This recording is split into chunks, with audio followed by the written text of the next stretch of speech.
السلام عليكم. بعد النجاح الكبير للمخرج المبدع جعفر قاسم في الجزء الثاني من عاشور العاشر، الجماهير الجزائرية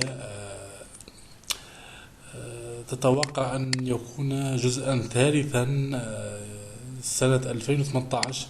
هذا ذلك بعد اللقطة الأخيرة من المسلسل، حيث أشعل السهم الذي ظهر في المشهد الأخير من عشر لعشر اثنين في الحلقة 23 والأخيرة فضول الجمهور لمعرفة إن كان هناك جزءا ثالثا من السلسلة. والمفاجأة أن هذا السؤال، هل يوجد جزء ثالث من عشر لعشر، طرحته الشروق العربي على المخرج قاسم الذي سيكون ضيفا العدد القادم من مجلة عدد شهر جويلية.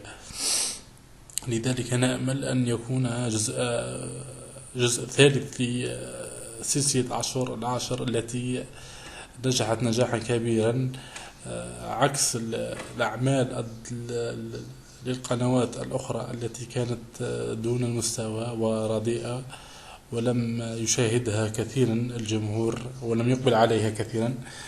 بل جعفر قاسم بعشر العاشر، بمسلسله عشر العاشر، اكتسح كل الجماهير وقضى على كل المنتوجات الأخرى التي لم يعر لها اهتماما الجمهور الجزائري.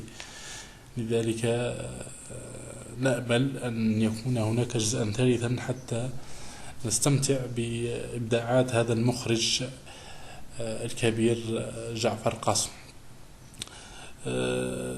يمكن المتابعين أن يروا أي جديد على الساحة الجزائرية أو العربية أو العالمية، الضغط على إعجاب أسفل الصفحة. وشكرا لكم.